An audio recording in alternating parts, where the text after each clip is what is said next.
71st BPSC, जिसको काफ़ी ज़्यादा अनप्रेडिक्टेबल कहा गया है ना, लेकिन अगर आप गौर से देखोगे ना तो पीवाईक्यू के डिस्कशन से आपको डायरेक्ट और इनडायरेक्ट बहुत सारे क्वेश्चंस बन जाएंगे। डायरेक्ट नहीं तो इनडायरेक्ट ज़रूर बनेंगे, लेकिन बनेंगे ज़रूर अगर एक बार आपने अच्छे से एकदम बिल्कुल ध्यान से 3 बार पीवाईक्यू को बढ़िया से कर लिया है तो ठीक है। तो इसी को ध्यान में रखते हुए हम चलिए स्टार्ट करते हैं अपनी न्यू जर्नी, जिसमें हम देखेंगे बीपीएससी घटना चक्र का पूरा पीवाईक्यू डिस्कशन, जो सारे स्टेट वाइज कहाँ कहाँ से क्वेश्चन पूछे जाते हैं, जो इम्पोर्टेंट क्वेश्चंस है अगर उस पर हमने ध्यान दे लिया तो अगर मान लीजिए 30 का क्वेश्चन आता है तो लगभग आप 15 प्लस तो चले जाओगे इस पर, ठीक है। और बाद बाकी अदर सोर्सेज जब आप पढ़ोगे तो वहाँ से आपका टॉपिक क्लियर हो जाएगा और क्लियर होने के बाद एग्ज़ाम में अच्छे से परफॉर्म कर पाओगे आप, क्योंकि आप जानते हो कि बिहार के जितने भी एग्ज़ाम होते हैं उसमें प्रीवियस ईयर क्वेश्चन ना काफ़ी ज़्यादा डिसाइडिंग फैक्टर होता है। तो देखिए आज हम स्टार्ट करते हैं हिस्ट्री से, ठीक है, क्योंकि मैंने बताया था, मैंने पोल दिया था कि कौन से सब्जेक्ट से स्टार्ट करें, तो आप लोगों ने चूज किया कि हिस्ट्री से स्टार्ट करते हैं। तो चलिए हम हिस्ट्री से ही स्टार्ट करते हैं। तो मैं बिना आप लोग का टाइम वेस्ट किए, बिना छोटे छोटे टॉपिक बताए मैं सीधा पीवाईक्यू पे चलूँगी, लेकिन उससे पहले थोड़ा सा 1-2 पॉइंट हम देख लेते हैं। आप सबको इतना तो पता है कि अध्यैतिहासिक काल क्या होता है, प्रागैतिहासिक काल क्या होता है, ये सब आपको मुझे बताने की ज़रूरत नहीं है, ठीक है ना, बिकॉज ये सारे हम क्वेश्चन में ही देख लेंगे। अब कुछ कुछ इंपॉर्टेंट होता है जिसको मैं बता देती हूँ। देखिए जो कह रहा है कि जो पशुपालन का प्रारंभ कहाँ हुआ था, तो ये मध्य पाषाण काल में हुआ था, ठीक है ना। पशुपालन का सबसे पहले जो स्टार्टिंग हुआ था वो कहाँ पे हुआ था, तो वो हुआ था मध्य पाषाण काल में। उसके बाद देखिए चलिए आगे चलते हैं, सीधा हम क्वेश्चन पे ही चलते हैं, ठीक है। कायथा संस्कृति जितने भी है सीधा हम क्वेश्चन पे ही चलते हैं। क्वेश्चन नंबर फर्स्ट हमारा कह रहा है कि रॉबर्ट ब्रूस फूट कौन थे। तो आप सबको पता है ये एक पुरातत्वविद थे और साथ में भूगर्भ वैज्ञानिक भी थे, ठीक है ना, क्योंकि जब तक जो भी पुरातत्व की खोज करेंगे वो भूगोल वैज्ञानिक भी तो हो सकते हैं ना, ठीक है ना। अब यहाँ कह रहा है कि जो ब्रिटेन क्या कह रहा है, इनसाइक्लोपीडिया ब्रिटेनिका के अनुसार रॉबर्ट ब्रूस फूट एक ब्रिटिश भूगर्भ वैज्ञानिक एवं पुरातत्वविद थे। जियोलॉजिकल सर्वे ऑफ इंडिया के संबंध में रॉबर्ट ब्रूस फूट ने 1863 में भारत में पाषाणकालीन बस्तियों का अन्वेषण की शुरुआत की। अतः स्पष्ट है कि इसका आंसर 1 और 2 दोनों हो सकते हैं, ठीक है।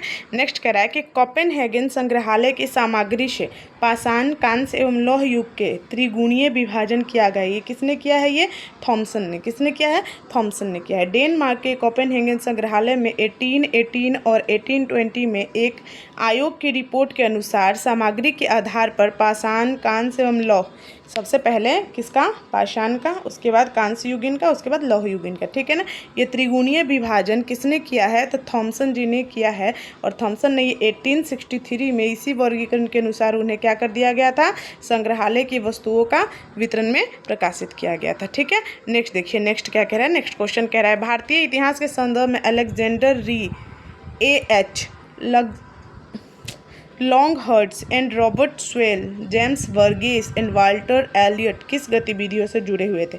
तो ये सारे के सारे जो भी हैं ये पुरातत्व के उत्खनन से जुड़े हुए थे। और ये देखिए ये UPSC 2023 में ये क्वेश्चन पूछा जा चुका है, ठीक है। जो नेक्स्ट क्वेश्चन है वो कह रहा है कि उत्खनित प्रमाणों के अनुसार पशुपालन का प्रारंभ कहाँ हुआ था, तो ये हुआ था मध्य पाषाण काल में। कह रहा है मध्य पाषाण कालिक जो प्रासंग है पशुपालन के प्रमाण कहाँ से हमें मिले हैं, तो वो हमें मिले हैं आदमगढ़ से। आदमगढ़ से सबसे पहले पशुपालन के प्रमाण मिले हैं। इसका देखिए एक बार मध्य पाषाण काल के अंतिम चरण में पशुपालन के साक्ष्य प्राप्त होने लगते हैं। ऐसे पशुपालन के साक्ष्य हमें आदमगढ़ से प्राप्त होते तथा बागोड़ जो राजस्थान भीलवाड़ा में उपस्थित है। निम्नलिखित में से किस स्तर पर हड्डी के उपकरण प्राप्त हुए, तो वो है महदहा से और सराय नाहर राय से। हड्डी के उपकरण कहाँ कहाँ से, महदहा से भी और सराय नाहर राय से भी प्राप्त हुए। मध्य पाषाणकालीन महदहा जो कि प्रतापगढ़ उत्तर प्रदेश में पड़ता है और बड़ी मात्रा में यहाँ से हड्डी सिंह निर्मित उपकरण प्राप्त हुए हैं। सियारशर माँ महदहा के तीनों क्षेत्र का उल्लेखित करते हुए झील क्षेत्र, बुखरखाना क्षेत्र एवं संकुल क्षेत्र तथा कब्रिस्तान के निवासी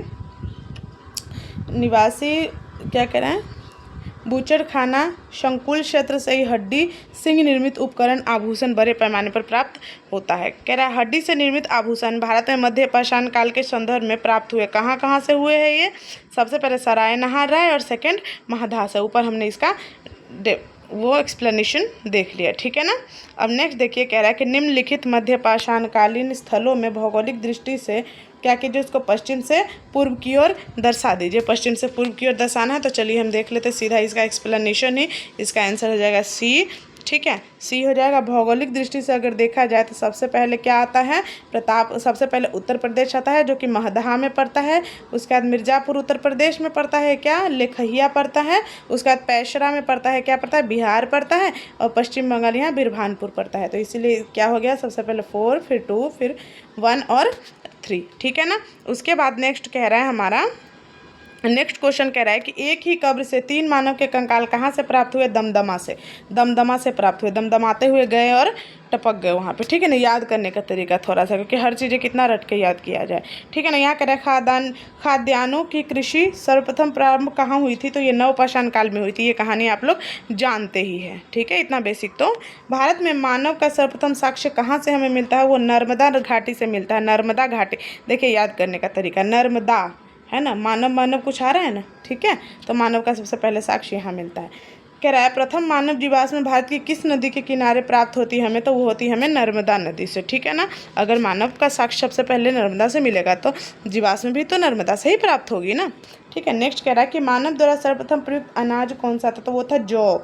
सबसे पहले जौ। आधुनिक मानव समाज द्वारा मुख्य रूप से 8 खाद्यान्नों का उपयोग किया जाता था, जिसमें था जौ, गेहूँ, चावल, मक्का, बाजरा, शोरगम, राई एवं जई। अनाजों के पौधे विभिन्न क्षेत्रों में जंगली घास के रूप में विद्यमान थे, जिन्हें बीजों के रूप में अलग अलग क्षेत्र में अलग अलग समय पर मानव ने उगाया था। वैश्विक दृष्टि से अगर देखा जाए तो सर्वप्रथम जौ यानी कि बार्ली है ना, वो भूमध्य सागर एवं ईरान के मध्य स्थित पश्चिम एशिया के देश से मानव द्वारा उगाया जाता था। और बाद में यह इन्हीं क्षेत्रों में लगभग 8000 ईसा पूर्व के आसपास ही गेहूं की भी खेती होने लगी, यानी कि गेहूं को भी उगाया जाने लगा। अब ये क्वेश्चन देखिए 2 बार पूछा जा चुका है, 2004 में भी 2008 में। क्या भारतीय उपमहाद्वीप में कृषि के प्राचीनतम साक्ष्य कहाँ से मिले हैं, तो वो है लहुरा देव। कहाँ से, लहुरा देव। आप जानते हो ये बीपीएससी ने भी ये क्वेश्चन पूछ चुका है ना। हालांकि बीपीएससी मेहरगढ़ को आंसर मानता है, समझ रहे हो, बीपीएससी मेहरगढ़ को आंसर मानता है, ठीक है। अब नेक्स्ट देखिए, भारतीय उपमहाद्वीप में कृषि के प्राचीनतम साक्ष्य कहाँ से मिले हैं, तो मेहरगढ़ से, मेहरगढ़ से ही। और ये बात बीपीएससी भी मानता है कि मेहरगढ़ से ही प्राचीनतम साक्ष्य कृषि के प्राप्त हुए हैं, ठीक है। नेक्स्ट कह रहा है कि भारतीय उपमहाद्वीप में कृषि के प्राचीनतम साक्ष्य कहाँ मिले, तो ये तो आपको पता ही है, मेहरगढ़, नहीं तो लहुरा देव, ठीक है। यहाँ भी मेहरगढ़ ही दिया हुआ है, अगर लहुरा देव ना रहे तो मेहरगढ़ ही लगाना है हमें, ठीक है। नवपाषाण युग में भारतीय उपमहाद्वीप के उत्तर पश्चिमी क्षेत्र में निम्नलिखित में से किस स्थान पर कृषि के अभ्युदय के प्रारंभिक परिणाम हमें प्राप्त हुआ है, मेहरगढ़ से। यहाँ भी लहुरा देव नहीं दिया हुआ है, मेहरगढ़ से। ये क्वेश्चन कितनी बार पूछा जा चुका है यार, देख रहे हो आप। भारत में पशुपालन एवं कृषि के प्राचीनतम साक्ष्य कहाँ से मिले हैं, तो हमें वो होते हैं मेहरगढ़ से, ठीक है। मेहरगढ़ कितना मतलब फेवरेट है। उत्तर प्रदेश की सांस्कृतिक विरासत के संदर्भ में निम्नलिखित कथनों पर आप विचार कीजिए। चलिए विचार करते हैं। इस प्रदेश के अनेक, अच्छा उत्तर प्रदेश के बारे में तो छोड़िए ना फिर, है ना, यूपीपीसीएस में काम आएगा ना, यूपीपीसीएस का ये क्वेश्चन कह रहा है उस स्थल का नाम बताइए जहाँ प्राचीनतम जीवन शैली प्राप्त होती है। भाई साहब कहाँ सही हो सकती है, और है ना। कह रहा है निम्नलिखित में से किस स्थानों पर मध्य पाषाण काल में पशुपालन के साक्ष्य में, तो ये बागौर से हमें मिला है, बागौर। और बागौर कहाँ है ये आप लोग कमेंट करके मुझे बताओगे अभी, ठीक है। नेक्स्ट कह रहा है कि निम्नलिखित में से किसको चाल्कोलिथिक युग भी कहा था, कैल्कोलिथिक, जिसको हम लोग ताम्र पाषाण, आप सबको पता है तांबा को क्या कहता है ना, तो इसीलिए कैल्कोलिथिक पीरियड, ठीक है ना। अब नेक्स्ट कह रहा है कि आहर सभ्यता के बारे में, आहर सभ्यता पे हमें नहीं देना है, ये बीपीएससी से नहीं आ सकता, बीपीएससी में ये, ठीक है। यूपीपीएससी निम्नलिखित में से पुरा स्थलों में क्या कह रहा है, पाषाण संस्कृति से लेकर हड़प्पा सभ्यता की संस्कृति तक अवशोषित क्या हुआ है, वो मेहरगढ़ ही है यार। मेहरगढ़ कितना प्यारा है यार। कह रहा है नवदा टोली का उत्खनन किसने किया था, तो वो HD संकलिया ने, याद रखिएगा इसको, ठीक है ना, इंपॉर्टेंट है। नवदा टोली जो है किसने किया था, HD संकलिया ने, HD संकलिया ने, ठीक है ना, याद रख लीजिएगा। नवदा टोली किसने किया था, HD संकलिया ने। और नवदा टोली है कहाँ, तो मध्य प्रदेश में। नवदा टोली कहाँ है, मध्य प्रदेश। नवदा टोली का उत्खनन डेक्कन कॉलेज के पूना जो प्रोफेसर थे HD संकलिया ने किया था। यह स्थल महाद्वीप से सबसे बड़ी विस्तृत उत्खनित ताम्र पाषाणिक स्थल है। जिसकी तिथि ईसा पूर्व 1500 से लेकर 1300 के मध्य में निर्धारित की गई है। ठीक है, नवदा टोली। नवदा टोली कहाँ पे पड़ता है? तो वो एमपी में पड़ता है, लेकिन पूछा कहाँ जा रहा है? देखिए यूपी पीसीएस में। ठीक है, इसलिए ध्यान रखिएगा। बृहत पाषाण स्मारकों की पहचान कीजिए, वो कौन सी थी? मृतकों को दफनाने के स्थान, वही बृहत पाषाण, जिसको हम लोग क्या कहते हैं, आप लोग कमेंट करके मुझे बताओगे। ठीक है, मेगालिथ कहते हैं ना, मेगालिथिक। ठीक है, अब कह रहा है राख का टीला निम्नलिखित में से किस नवपाषाण काल स्थल से प्राप्त हुआ है? या ये इंपॉर्टेंट क्वेश्चन है, इसको ना मैंने कई मतलब टेस्ट सीरीज में भी देखा है, क्योंकि अभी जैसे आप सबको पता है कि बीपीएससी उन टॉपिक से क्वेश्चन पूछ रहा है जिस टॉपिक को उसने टच नहीं किया है। ठीक है ना, तो इसलिए हो सकता है यहाँ से कुछ क्वेश्चन आ जाए। संगन कल्लू, उसको क्या बोलेंगे? संगन कल्लू। कहाँ से प्राप्त हुआ है? राख का टीला, संगन कल्लू। राख का टीला, संगन कल्लू। देखो ना, राख का लिया होता है ना, इसलिए कल्लू कल्लू बोलो। ठीक है, याद रखिएगा, याद ही हो गया होगा अब तो। ठीक है, अब यहाँ कह रहा है कर्नाटक के मैसूर के पास बेल्लारी जनपद में स्थित संगन कल्लू नामक नवपाषाण काल स्थल से राख का टीला हमें प्राप्त हुआ है। राख काला होता है, इसलिए उसका नाम हम कल्लू बोलेंगे, संगन आगे लगा देंगे। ठीक है, संगन कल्लू। ठीक है, अब यहाँ कह रहा है भीमबेटका किसके लिए प्रसिद्ध है? गुफाओं की शैली चित्र के लिए। यहाँ से क्वेश्चन आता है, इसलिए ध्यान दे लीजिए। मध्य प्रदेश के रायसेन जिले में, कौन से जिले में? रायसेन जिले में अब्दुल्लागंज के समीप स्थित भीमबेटका प्रागैतिहासिक शैल चित्र, कौन से? प्रागैतिहासिक शैल चित्र का सर्वश्रेष्ठ उदाहरण है। इन गुफाओं में जीवन के विविध रंगों की पेंटिंग के रूप में उकारा गया है, जिनमें हाथी, सांबर, हिरन आदि का चित्र दर्शाया गया है। अब तक लगभग 700 टोटल कितने? 700 शिलाश्रय पहचान की जा चुकी है, जिसमें 500 में क्या है? चित्र पाए गए हैं। ठीक है, 700 प्राप्त हो चुका है, जिसमें 500 में चित्र पाए गए। ये हम, इसका सोर्स है घटना चक्र। ठीक है, कह रहा है निम्नलिखित में से कौन सा प्रागैतिहासिक चित्रकला के लिए प्रसिद्ध है? कौन सा? वो भीमबेटका है। भीमबेटका की गुफाएं कहाँ पे स्थित है? आप सबको पता है, अब्दुल्लागंज, रायसेन में।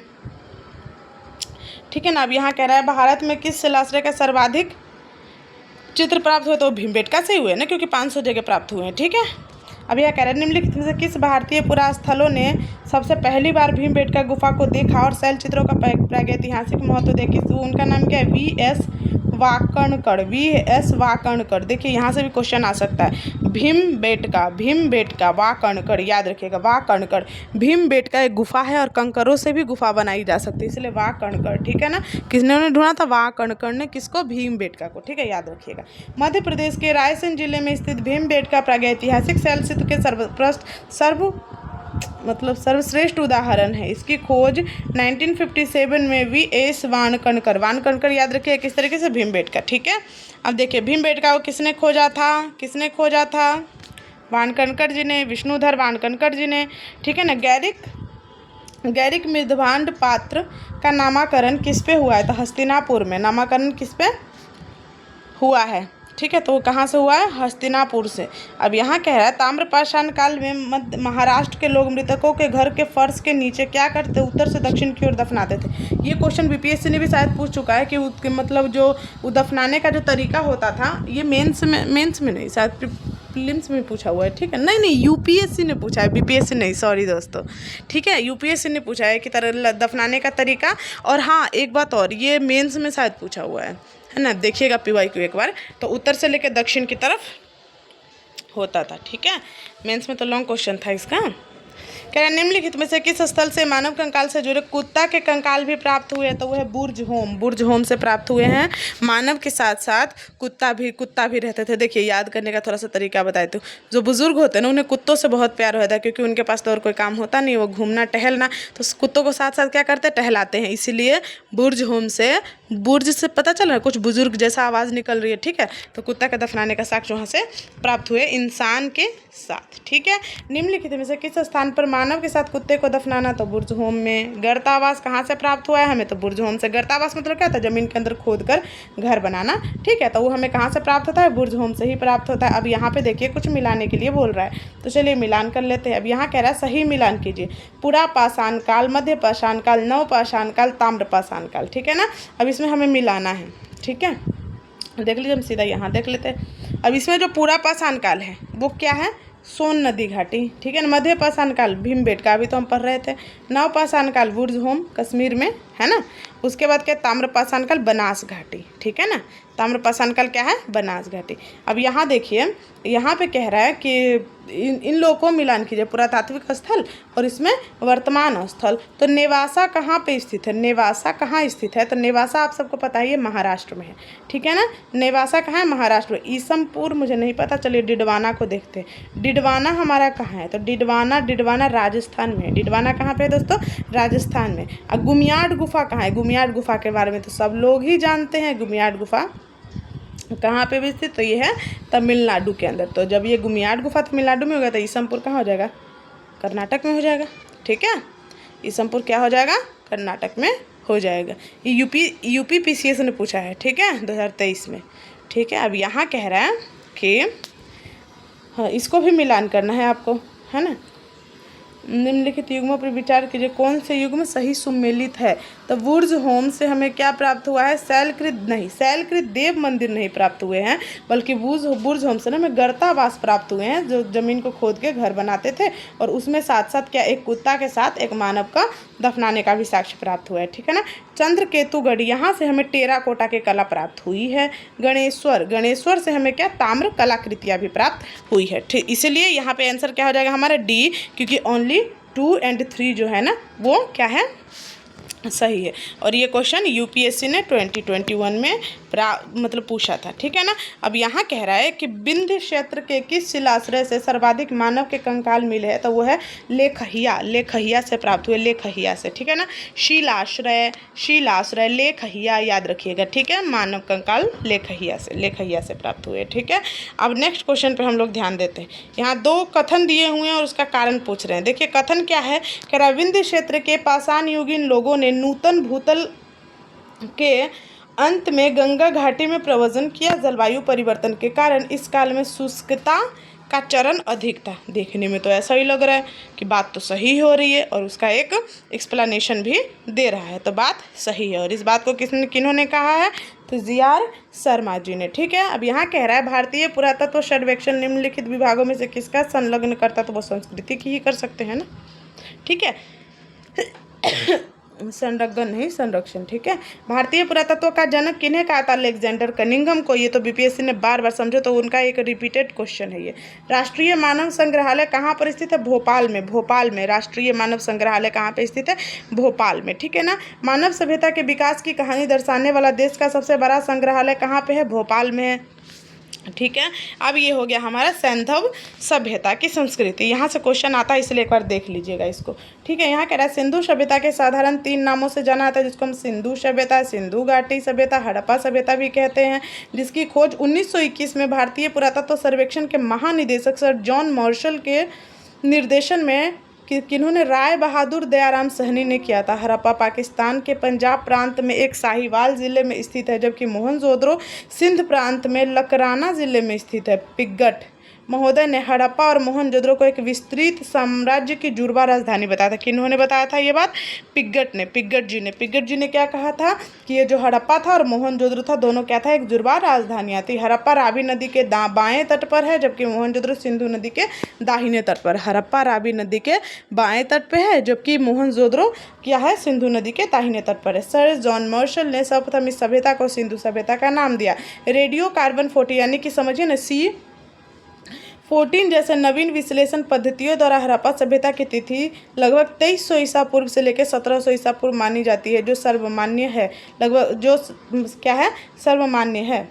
लगभग 2300 ईसा पूर्व से 1900 ईसा पूर्व तक सभ्यता अपने विकास की पराकाष्ठा पर थी, और यह सभ्यता मेसोपोटामिया तथा मिस्र की सभ्यता के समकालीन भी थी, ठीक है ना। तो इस बात को थोड़ा सा ध्यान रख लीजिएगा, ठीक है ना। अब कह रहा है कि फेयर सर्विसेज, मार्टिमर व्हीलर, ये सब छोड़ो न, कि मतलब कौन से व्यक्ति है जिन्होंने कितने काल माना है हड़प्पा सभ्यता को, इसमें दिया हुआ है। अब तक इस सभ्यता के अन्वेषण अफगानिस्तान में कहाँ से सोरतुग हुई। यहाँ से क्वेश्चन पूछता है कि सोरतुग हुई कहाँ है, तो वो है अफगानिस्तान।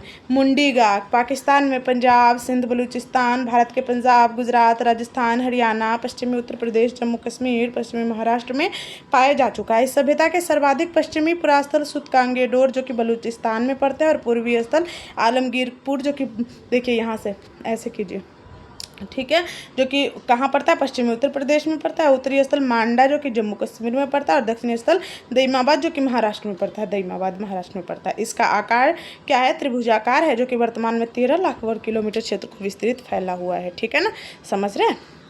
अब इसमें कह रहा है कि प्राप्त साक्ष्यों से ज्ञात होता है कि हड़प्पा सभ्यता की जनसंख्या एक मिश्रित प्रजाति की थी, जिसमें प्रमुख 4 प्रजातियां पाई जाती है, जिसमें फर्स्ट है प्रोटो ऑस्ट्रेलॉइड, जिसको हम काकेशियन कहते हैं, काकेशियन प्रजाति, इंडो यूरोपियन प्रजाति, अल्पाइन प्रजाति, मंगोलॉइड प्रजाति। मोहनजोदड़ो के निवासी अधिकांशतः भूमध्य सागरीय प्रजाति थे। भूमध्य सागरीय प्रजाति कहाँ, ये जो भूमध्य सागर वाला क्षेत्र है ना, वहाँ से निवास किए हुए। ठीक है ना। विद्वान और सिंधु सभ्यता के निर्माता कौन कौन से, देखिए कुछ विद्वानों ने कहा है कि सिंधु सभ्यता के संस्थापक कौन कौन थे। तो जो लक्ष्मण स्वरूप जी थे ना, डॉक्टर लक्ष्मण स्वरूप जी, उन्होंने का कहना था कि आर्यों ने किया है। आर्य मतलब ये थोड़ा सा कॉन्सेप्चुअल नहीं लग रहा है ना, क्योंकि सोच रहे हो आर्य बाद में आए, समझ रहे हो ना। गॉर्डन चाइल्ड एवं मार्टिमर वेल, उन्होंने कहा सुमेरियन सभ्यता है। रखाल दास बनर्जी ने क्या कहा, ये द्रविडियन सभ्यता है, यानी कि द्रविडियन समुदाय यानी कि दक्षिण भारत से आया हुआ था। एक बात बताओ, जब दक्षिण भारत से आया हुआ था, दक्षिण भारत में सबसे लास्ट पॉइंट ये कौन सा है, आप लोग को बताना है अभी कमेंट करके। मैं भी भूल गई यार, ऐसा कैसे हो सकता। दईमाबाद है ना शायद, है ना, दईमाबाद ही है, देखो एक बार दक्षिणी, हाँ दईमाबाद महाराष्ट्र में। ठीक है ना। तो महाराष्ट्र से नीचे तो कहीं खसका हुआ हमें दिख नहीं रहा, और आप कह रहे हो कि दक्षिण से आया है, द्रविडियन है। ठीक है। सिंधु घाटी जिन नगरों की खुदाई हुई है उनके, इसको छोड़िए, थोड़ा सा हम आगे देखते हैं जहाँ से क्वेश्चन आ सकता है। ठीक है, क्योंकि हमें क्वेश्चन हिट करना है। मोहनजोदड़ो सिंधी भाषा का एक शब्द है जिसका रूपांतरित शब्द होता है मृतकों का टीला। ये बीपीएससी ने पूछ चुका है। सिंध प्रांत के लकराना जिले में सिंधु नदी के दाहिने तट पर मोहनजोदड़ो की सर्वप्रथम खोज किसने की थी, रखाल दास बनर्जी ने वर्ष 1922 में की थी। मोहनजोदड़ो की सर्वाधिक उल्लेख बृहत स्नानागार एवं, मतलब ये बता रहे हैं कि कौन कौन से चीज़ के लिए ज़्यादा इम्पोर्टेंट है। ठीक है, जहाँ से ज़्यादा इम्पोर्टेंट है वहाँ से हम देखेंगे, क्योंकि फिर टाइम वेस्ट करके कुछ मिलेगा नहीं। यहाँ से क्वेश्चन आ सकता है, इसको देख लीजिए एक बार, एक सेकंड बस। और वीडियो कैसा लग रहा है कमेंट करके ज़रूर बताना, अगर बताओगे तो मैं आगे भी वीडियो बनाऊंगी। ठीक है, जहाँ से सिर्फ इम्पोर्टेंट क्वेश्चन ही। देखिए हड़प्पा किस नदी के किनारे, राबी, थोड़ा सा याद करते ना, हड़प्पा, र ज़्यादा याद आ रहा है इसलिए हम क्या करेंगे, राबी। मोहनजोदड़ो कौन से नदी के किनारे, सिंधु, ये तो सबको याद आता है। कालीबंगा, घग्गर, कालीबंगा, घग्गर, काले बंगले में घग्गर वाली, मतलब घघरा पहने हुए भूत रहती थी। ठीक है, काली बंगल घग्गर, काला सा बंगले में घघरा पहने हुए भूत रहती है, मत जाना वहाँ कभी, इसे याद हो गया हमारा। लोथल भोगवा, देखो अगर मान लो कि हमने गलती की है, मैं लोथ हो गई, भोगना तो मुझे ही पड़ेगा ना, तो लोथल क्या हो गया, भोगवा। प्लीज़ दोस्तों कुछ अलग माइंडसेट में मत लेना, मैं सिर्फ और सिर्फ अभी जो दिमाग में उपज रहा है ना वही बता रही हूँ। ठीक है, बस इतना समझ लो, ताकि मेरे को भी याद हो जाए, आप लोग को भी याद हो जाए, समझ रहे हो ना। अब नेक्स्ट कह रहा है रोपर। रोपर कौन सा नदी किनारे, सतलुज नदी किनारे, मेरे दिमाग में कोई ट्रिक नहीं आया। मांडा कौन सा नदी किनारे, चेनाब नदी किनारे, मांडा चेनाब नहीं आया। दईमाबाद कहाँ है, प्रवरा, दईमाबाद प्रवरा। ठीक है। आलमगीरपुर कहाँ है, हिंडन नदी किनारे, आलमगीरपुर हिंडन नदी किनारे, आलमगीरपुर हिंडन नदी के। सुतकांगेडोर कहाँ है, दाश्क, जिसको हम दास्त कहते हैं। भगवानपुर कहाँ है, सरस्वती, भगवान जी सरस्वती मैया, उनसे भर के तो कोई है नहीं मेरे लिए। ठीक है, तो भगवानपुर सरस्वती नदी के किनारे। चलिए एक बार और हम लोग रिवाइज कर लेते हैं, छोटे से पॉइंट को देख लेते हैं, क्योंकि यहाँ से क्वेश्चन ना आने की संभावना है, तो क्यों ना हम इसको थोड़ा ज़्यादा ही देख लेंगे। देखिए हड़प्पा कौन सी नदी के किनारे, रावी नदी के किनारे। मोहनजोदड़ो सिंधु नदी के किनारे। कालीबंगा घग्गर के किनारे। लोथल भोगवा के किनारे। रोपर सतलुज के किनारे। मांडा चेनाब के किनारे। दईमाबाद प्रवरा के किनारे। आलमगीरपुर हिंडन सुतकांगेडोर दास भगवानपुर सरस्वती। चलिए एक बार और देखिए, हड़प्पा रावी, मोहनजोदड़ो सिंधु, कालीबंगा घग्गर, लोथल भोगवा, रोपर सतलुज, मांडा चेनाब, दईमाबाद प्रवरा, आलमगीरपुर हिंडन सुतकांगेडोर दास भगवानपुर सरस्वती नदी के किनारे। चलिए इतना आप लोगों ने देख लिया, अब चलते हैं हम आगे। ठीक है ना। अब ये कहाँ से कौन सी चीज़ें मंगवाई जाती है इसको भी एक बार देख ही लेते, क्यों छोड़े। देखिए कहाँ कहाँ से कौन सी चीज़ें मंगवाई जाती थी उसके बारे में। तांबा कहाँ से मंगवाई जाती तो खेतरी राजस्थान से, जो बलूचिस्तान एवं ओमान में, बलूचिस्तान, ओमान और खेतरी राजस्थान से तांबा सिंधु घाटी सभ्यता के लोग मंगवाते थे। लाजवर जो पत्थर होता है ना वो कहाँ से, अफगानिस्तान से। टीन कहाँ से मंगवाते थे, ईरान और अफगानिस्तान से। चांदी कहाँ से मंगवाते थे, राजस्थान की जावर अजमेर खानों से वो मंगवाया करते। शीशा ईरान, अफगानिस्तान, अजमेर से। शिलाजीत कहाँ से मंगवाते थे, हिमालय से। I am so sorry guys, है ना। और गोमेद कहाँ से मंगवाते थे, गुजरात से। सोना कहाँ से मंगवाते थे, दक्षिण भारत के कर्नाटक से। ठीक है ना, तो इतना आप लोग देख लीजिएगा एक बार। चलिए, अब कुछ वैज्ञानिक है जो जिन्होंने कहा था कि विनाश का एक कारण है हड़प्पा सभ्यता की। बाढ़ को किसने कहा था, मार्शल ने, मैके ने, एस.आर. राव ने। छोड़िए इसको, ज़्यादा आप ध्यान मत दीजिए। आर्यों के आक्रमण में गर्डन चाइल्ड थे, बच्चा थे ना, इसलिए बच्चों वाली बात करते थे। मार्टिमर वेलर और स्टुअर्ट पिगट, मैंने याद करने के लिए बताया है, गर्डन चाइल्ड। ठीक है ना, बच्चों वाली बात याद, मतलब इसको सीरियस मत लीजिएगा। जलवायु परिवर्तन ऑरेनस्टीन ने बताया था, अमलानंद घोष ने बताया था। महामारी के कारण KUR एवं कैनेडी ने बताया था कि ठीक है ना। पर्यावरण परिवर्तन के बारे में किन्होंने कहा था, त्रिमियत्रेव ने। ठीक है, अब चलिए थोड़ा सा हम क्वेश्चन देख लेते हैं, बहुत हो गया टॉपिक। मानव समाज विलक्षण है क्योंकि यह मुख्यतया आश्रित होता है किस पे, अर्थव्यवस्था पर। ठीक है ना भाई साहब, कंसेप्चुअल है ना। देखिए नेक्स्ट कह रहा है, हड़प्पा निम्नलिखित में से किस सभ्यता से संबंधित है। वो सिंधु घाटी सभ्यता से ही संबंधित है ना, हड़प्पा सभ्यता, जिसको हम सिंधु घाटी सभ्यता भी बोलते हैं। सिंधु सभ्यता क्या है, एक अध्य ऐतिहासिक सभ्यता है। एक अध्य ऐतिहासिक सभ्यता है सिंधु सभ्यता। कह रहा है सिंधु सभ्यता अध्य ऐतिहासिक काल में सभ्यता है क्योंकि यहाँ पर लेखन कला का ज्ञान तो है किंतु इसे पढ़ा ही नहीं गया, इसीलिए इसको हम क्या कहेंगे, इतिहास निर्माण में इन्होंने मदद नहीं किया ना, इसलिए हम क्या कहेंगे, अध्य ऐतिहासिक कहेंगे। सिंधु घाटी सभ्यता गैर आर्य थी। यह बात क्यों, क्योंकि वह क्या है, एक नगरीय सभ्यता थी और आर्य जब भी आए तो वो क्या बने, मुख्य रूप से ग्रामीण सभ्यता बनाए। ठीक है ना। अब यहाँ कह रहा है सिंधु घाटी सभ्यता को आर्यों के पूर्व रखने की क्या महत्वपूर्ण कारण है, क्योंकि मृदभांड है ना, मृदभांड के कारण। देखिए इसको थोड़ा, सिंधु घाटी सभ्यता लिपि का ज्ञान एवं नगर परियोजना आदि के संदर्भ में आर्यों की अधिक विकसित थी, आर्य की, है ना। अब पुरातत्व साक्ष्यों के अलग अलग काल में पाए गए मृदभांड ही सिंधु घाटी सभ्यता को आर्यों से पूर्व सिद्ध करते हैं। काले रंग की आकृतियों से चित्रित लाल मृदभांड जहां हड़प्पा सभ्यता से संबंधित है, वहीं धूसर एवं चित्रित धूसर मृदभांड आर्यों से संबंधित होते थे। ठीक है ना, याद रखिएगा, यहाँ से भी क्वेश्चन पूछा जा सकता है कि जो काले रंग के चित्रित मृदभांड थे ना, लाल रंग के, वो कहाँ से संबंधित थे, वो हड़प्पा से संबंधित थे। और चित्रित धूसर जो मृदभांड होते थे वो कहाँ से संबंधित होते थे, आर्यों से संबंधित होते थे। ठीक है ना। अब यह कह रहे हैं सिंधु घाटी संस्कृति में वैदिक सभ्यता से किस प्रकार वो भिन्न थी। तो देखिए इसके पास विकसित शहर जीवन की सुविधा थी, ये बात सही है। इसके पास चित्रलेखीय लिपि तो थी मगर उसको पढ़ा नहीं गया, लेकिन आर्यों के पास एक बढ़िया थी, है ना। इसके पास लोहे और रक्षा शास्त्रों के ज्ञान का अभाव था। हाँ, लोहा के ज्ञान का अभाव था और रक्षा शस्त्रों के ज्ञान के भी अभाव था, जबकि इनके पास क्या नाम है, आर्यों के पास बहुत ज़्यादा थी। तो ये उपयुक्त सभी हो जाएगा इसका आंसर। अब इसमें कह रहा है हड़प्पा संस्कृति की जानकारी का प्रमुख स्रोत क्या है, पुरातात्विक खुदाई ही हो सकता है क्योंकि लेखन शैली तो वहाँ अवेलेबल थी ही नहीं। अब इसमें कह रहा है निम्नलिखित में से कौन से सिंधु घाटी सभ्यता पर प्रकाश डालता है, कौन से है जो सिंधु घाटी सभ्यता और पुरातत्व संबंधी जो खुदाई होती थी ना, वही सिंधु घाटी सभ्यता पर क्या डालता है, प्रकाश डालता है। फिर से बता दे रही हूँ, मैं घटना चक्र से ले रही हूँ टॉपिक। ठीक है, देखिए सिंधु घाटी सभ्यता के निवासियों की जो सभ्यता है उनको जानने का मूल स्रोत क्या है, तो वो थे मोहरे। मोहरों के द्वारा हमें जानकारी प्राप्त होती है। हड़प्पा सभ्यता की उत्पत्ति के संदर्भ में निम्नलिखित में से कौन सा जोड़ा सही नहीं है। ठीक है, तो देखिए थोड़ा सा हम देख लेते हैं इसको, है ना। अब यहाँ कह रहा है कि एम रफीक मुगल जो थे ना, एम रफीक मुगल, वो कह रहे हड़प्पा सभ्यता ने मेसोपोटामिया सभ्यता से प्रेरणा ली थी। अच्छा, अब यहाँ कह रहा है कि जो J.H. मैके जी थे वो कह रहा है कि सुमेर से लोगों का पलायन हुआ था। अच्छा जी। मार्टिमर व्हीलर कह रहा है पश्चिमी एशिया सभ्यता के विचार का प्रवासन। हाँ, ये बात तो सही है। अमलानंदन घोष ने हड़प्पा सभ्यता के उद्भव पूर्व हड़प्पा सभ्यता की परिपक्वता के परिणाम स्वरूप हुआ, ये बात भी सही है। मेरे को नहीं, ये मैके इस पर थोड़ा सा कन्फ्यूजन है। सुमेर के लोगों से पलायन, ओहो पलायन मतलब समझो ना, एक जगह से दूसरी जगह चलेगा, ये भी सही है। तो यहाँ सुमेलित नहीं है पूछ रहा है, वही तो मैं कह रही हूँ, ये तीनों तो होगा, ये वाला सुमेलित नहीं है। ठीक है ना, मेसोपोटामिया सभ्यता से प्रेरणा ली हुई, ये वाला सही नहीं है। ठीक है, तो आगे देखिए, अब आगे हम क्या कह रहे हैं। ठीक है, अब यहाँ कह रहा है कि गले में दर्द हो रहा है, कैसे पढ़ाते होंगे टीचर लोग।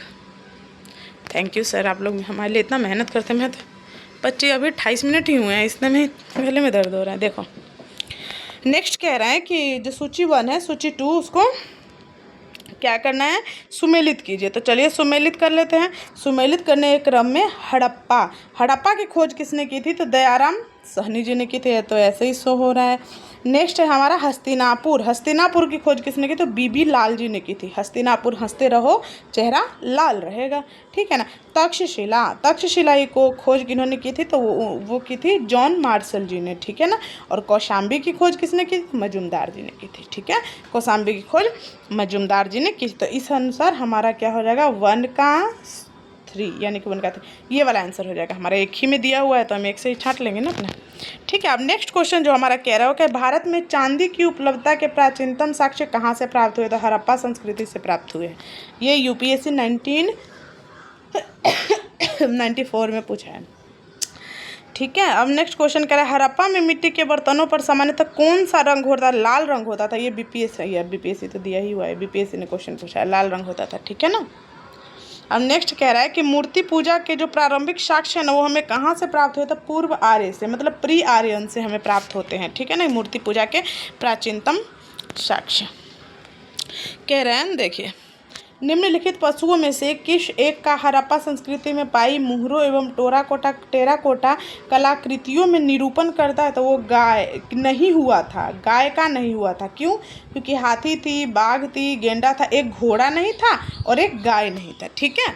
गाय और घोड़ा का नहीं हुआ था, ठीक है ना। अब कह रहा है निम्नलिखित में से कौन सा हड़प्पा स्थल नहीं है, तो देखिए थोड़ा सा चनहुंद्रो हमने पढ़ा है, कोटदीजी भी पढ़ा है ना। उसके बाद सोहगौरा नहीं था, ठीक है ना। देशलपुर भी पढ़ा है। सोहगौरा उत्तर प्रदेश में गोरखपुर के राप्ती नदी के किनारे स्थित एक गांव है। यहाँ मौर्यकालीन ताम्र प्रति मिली हुई है, ताम्र पत्र मिला हुआ है जिसमें यह अन्नागार होने के विवरण का प्रदान करता है ना।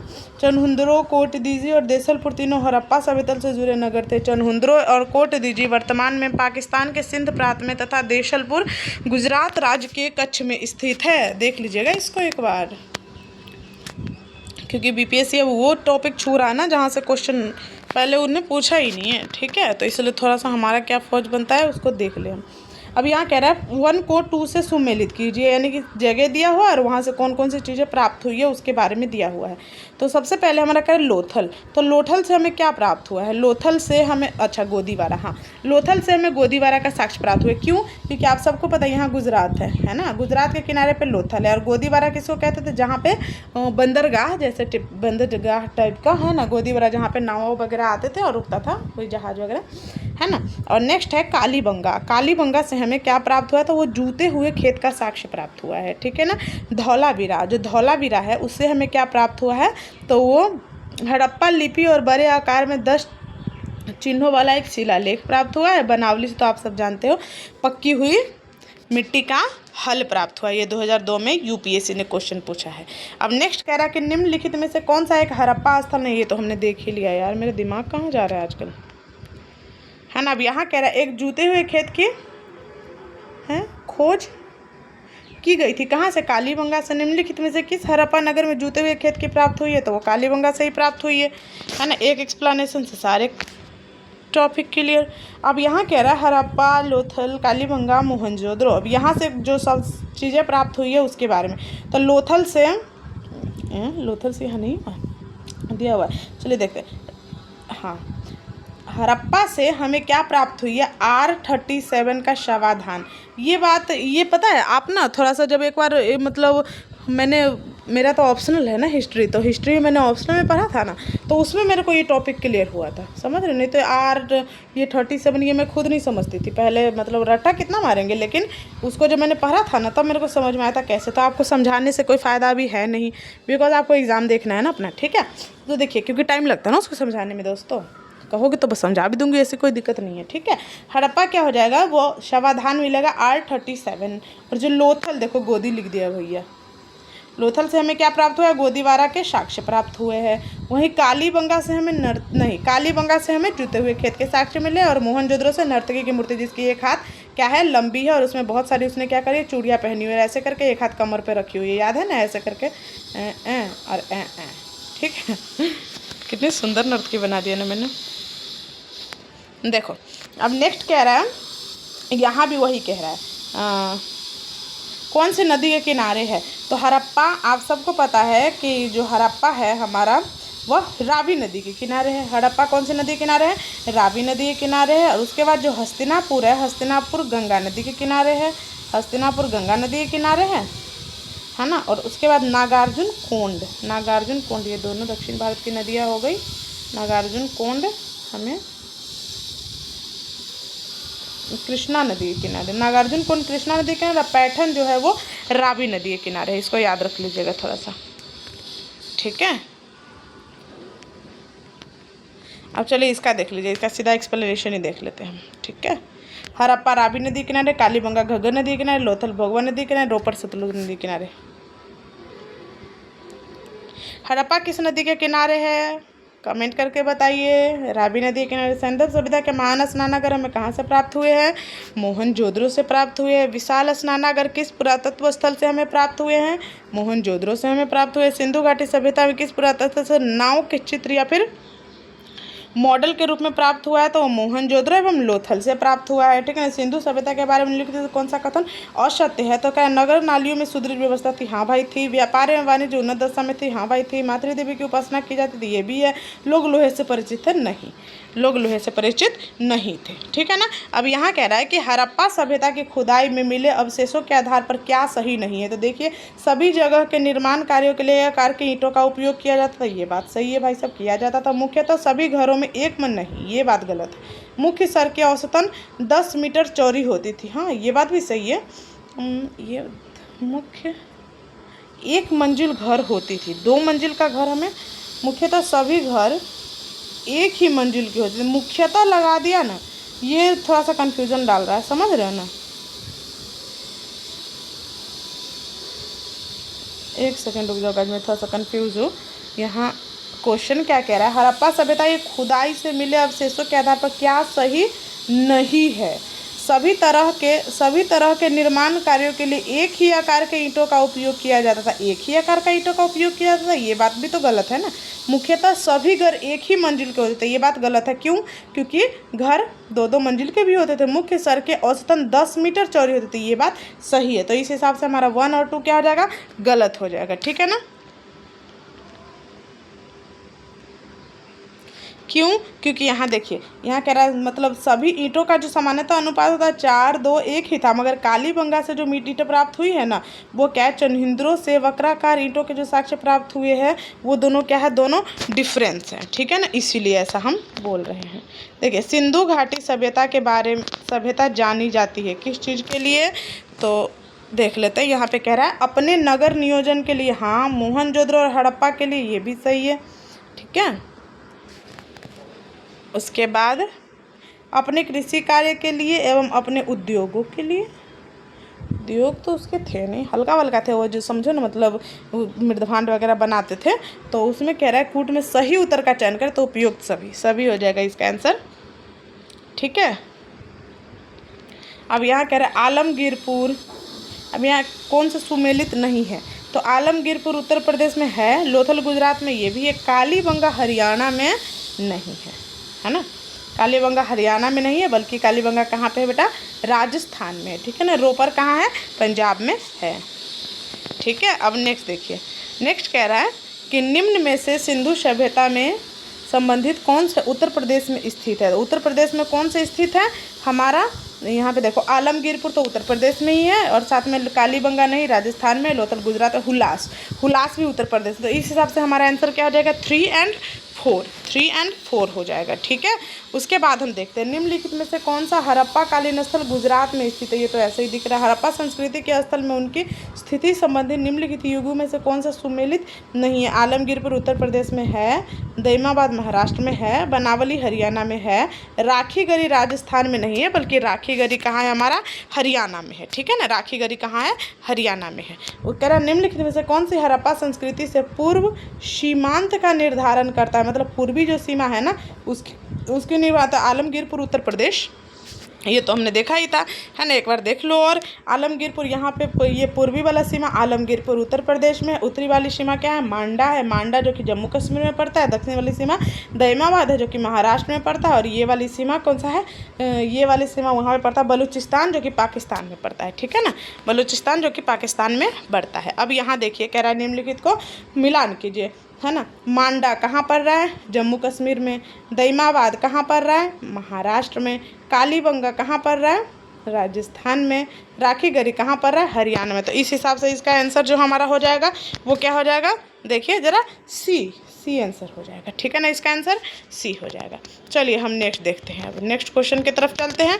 नेक्स्ट क्वेश्चन हमारा कह रहा है, ये क्वेश्चन कह रहा है कि बलूचिस्तान बोलना चाह रहा है ये, मांडा, पादरी एंड हुलास। तो हुलास हमने अभी थोड़ी देर पहले देखा था, ये उत्तर प्रदेश में है, ठीक है ना। और मांडा हम सब जानते हैं कि ये क्या है, जम्मू कश्मीर में।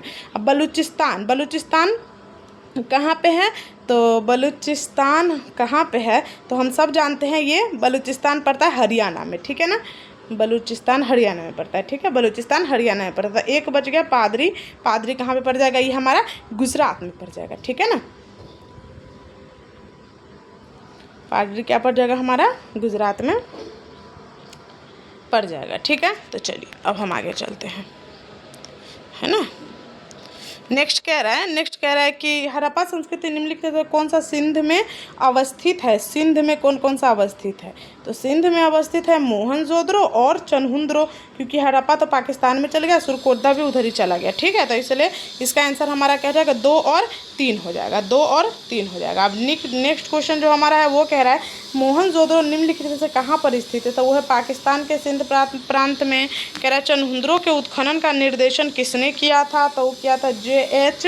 मैकेजी ने, ठीक है ना, J.H. मैकेजी ने। अब ये नेक्स्ट कह रहा है कि सिंधु घाटी सभ्यता में कौन सा अब पाकिस्तान में पड़ता है, तो वो पड़ता है हमारा हड़प्पा जो मेन था वही, है ना। अब नेक्स्ट कह रहा है कि रंगपुर जहाँ पर हड़प्पा के समकालीन स्थल थे वो कौन सी जगह पड़ता है, तो वो पड़ता है हमारा सौराष्ट्र में। अब कह रहा है कि दधेरी एक पर्वतीय उत्तर हड़प्पा संस्कृति कहाँ पे पड़ती है, ये पंजाब में। दधेरी कहाँ पे पड़ती है बच्चों, पंजाब में। कह रहा है सिंधु सभ्यता का कौन सा स्थल भारत में स्थित है, भारत में लोथल स्थित है, क्यों, क्योंकि वो पड़ता है हमारा गुजरात में, लोथल गुजरात में पड़ता है, ठीक है।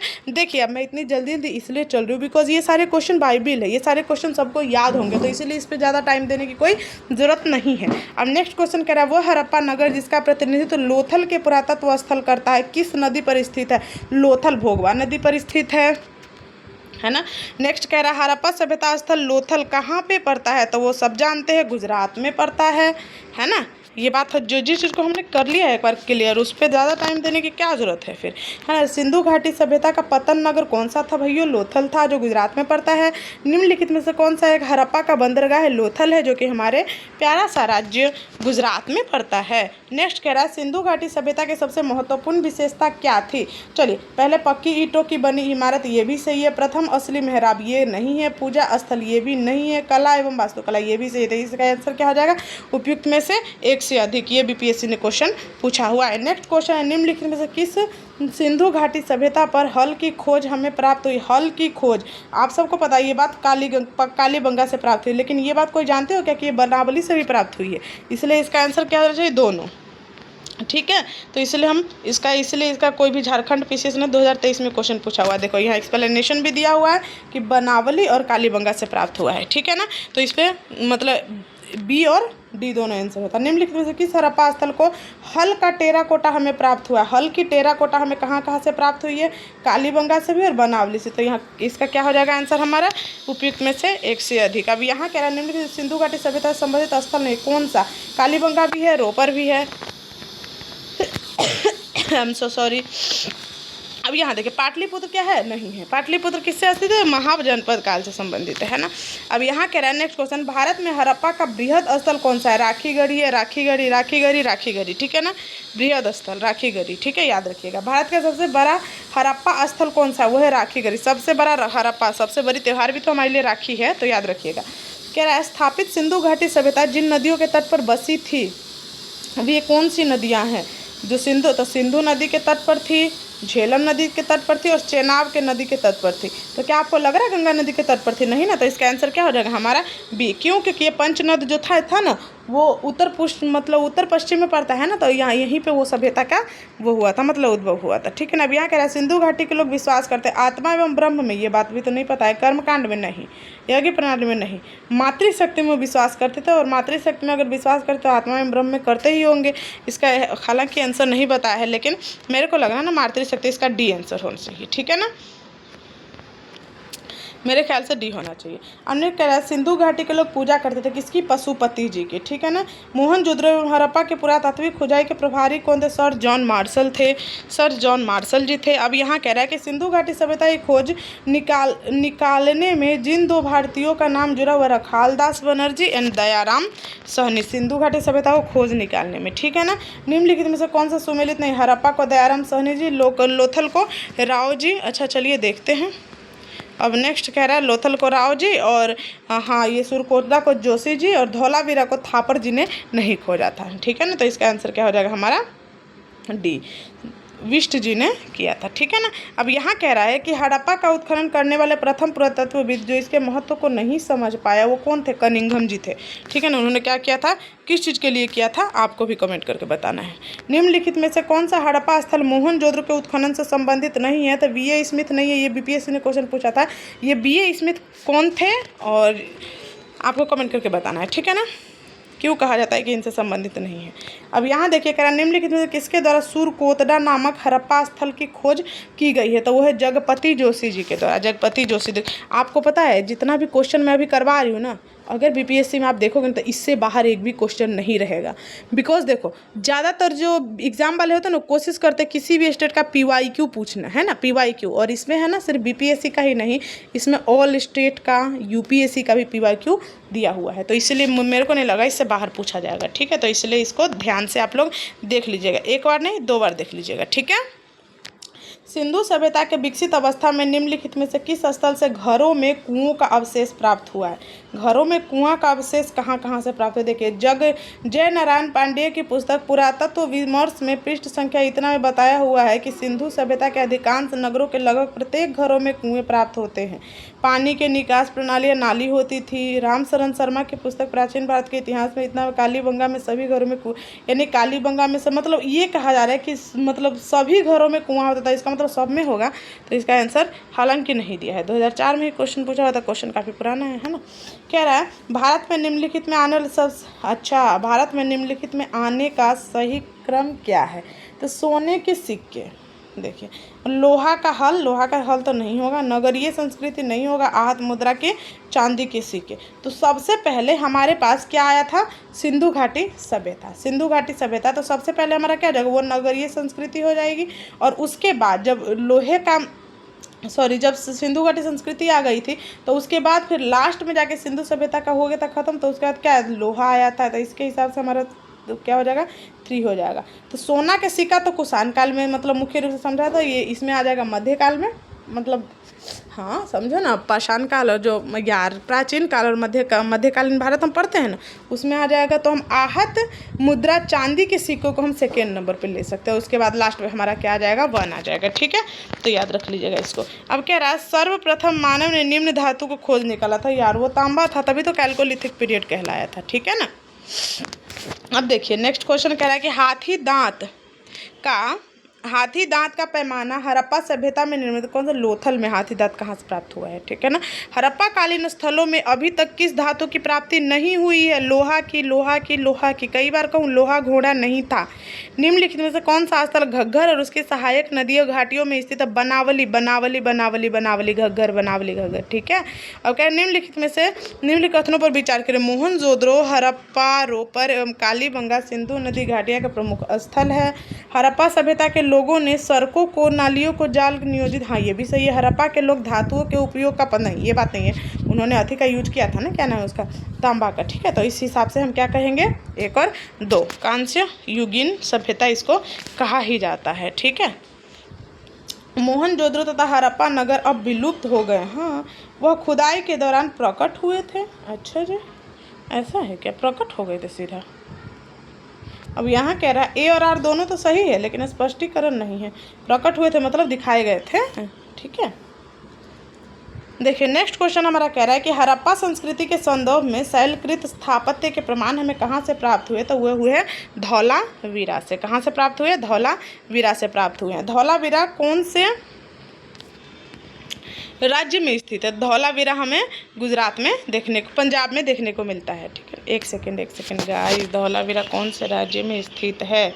हाँ, गुजरात में ही देखने को मिलता है हमें धौलावीरा। ठीक है, धौलावीरा हमें गुजरात में देखने को मिलता है। अब इसमें कह रहा है कौन सा हड़प्पीय नगर 3 भागों में विभक्त था, तो वो था हमारा धौलावीरा। ठीक है ना, धौलावीरा 3 भागों में विभक्त था, जिसको उचला क्या कहते हैं उसको, 3 भागों को हम एक को किला बोलते हैं, दूसरे को मध्य नगर, तीसरे को निचला नगर बोलते हैं, है ना, इस तरीके से। अब देखिए नेक्स्ट क्वेश्चन क्या है, निम्नलिखित में से कौन से स्थल 3 नगरों में विभाजित था, तो वो था हमारा धौलावीरा। ठीक है ना, निम्नलिखित में से कौन सा प्राचीन नगर अपने उन्नत जल संचयन के लिए जाना जाता है? ये सब जितना भी कहानी बांधों को फलाना ढिमकाना करता है, ये सब धौलावीरा एक बहुत ही ज़्यादा डेवलप्ड मतलब नगर था। समझ रहे हो आप?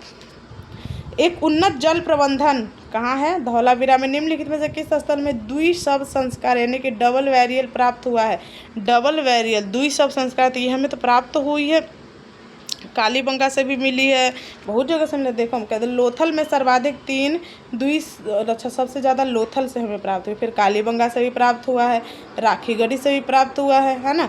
और कह रहा है यदि संख्या के आधार पर माना जाए तो उत्तर विकल्प सी होना चाहिए, लोथल होना चाहिए, और नहीं तो कालीबंगा भी हो जाएगा और इसका आंसर, और क्या कहते हैं उसको, बनावली भी इसका आंसर, सॉरी राखीगढ़ी भी इसका आंसर हो जाएगा। ठीक है दोस्तों, तो चलिए एक काम करते हैं या फिर देख लेते हैं हमारा अभी सिंधु घाटी सभ्यता में कितने सारे क्वेश्चंस हैं। हाँ, सिंधु घाटी सभ्यता में ज़्यादा क्वेश्चन नहीं है, सिंधु घाटी सभ्यता के क्वेश्चन हम कर लेते हैं, उसके बाद फिर छुट्टी देते हैं, है ना, हवा चलने लगी ना। अब नेक्स्ट क्वेश्चन देखिए, कह रहा है निम्नलिखित स्थलों में से किस स्थान पर सिंधु घाटी सभ्यता से संबंधित विख्यात वृषभ मुद्रा हमें प्राप्त हुआ है, तो वो ही हमें मोहनजोदड़ो से प्राप्त हुई है। अब यहाँ कह रहा है कि सिंधु घाटी सभ्यता से प्राप्त मोहरों में कौन सा वृक्ष की आकृति हमें मिलती है, तो पीपल की आकृति हमें मिलती है, पीपल की आकृति हमें प्राप्त होती है। निम्नलिखित में से यहाँ कह रहा है कि किस पशु का अंकन हड़प्पा के मोहरों पर नहीं था, तो ये बात सबको पता है, घोड़ा। पिछली बार यही क्वेश्चन पूछा था जिसमें गाय की ऑप्शन दी हुई थी, तो उसका आंसर गाय हुआ था। ठीक है ना, कह रहा है किस पशु के अवशेष हमें सिंधु घाटी सभ्यता से प्राप्त नहीं हुए हैं, तो वो हमें किस किस का नहीं प्राप्त हुआ है पता है? देखो, घोड़ा का भी नहीं हुआ है, गाय का भी नहीं हुआ है, शेर का भी नहीं हुआ है। भाई साहब इसका आंसर शेर ही कैसे मान लिया? ना घोड़ा का हुआ है ना गाय का हुआ है।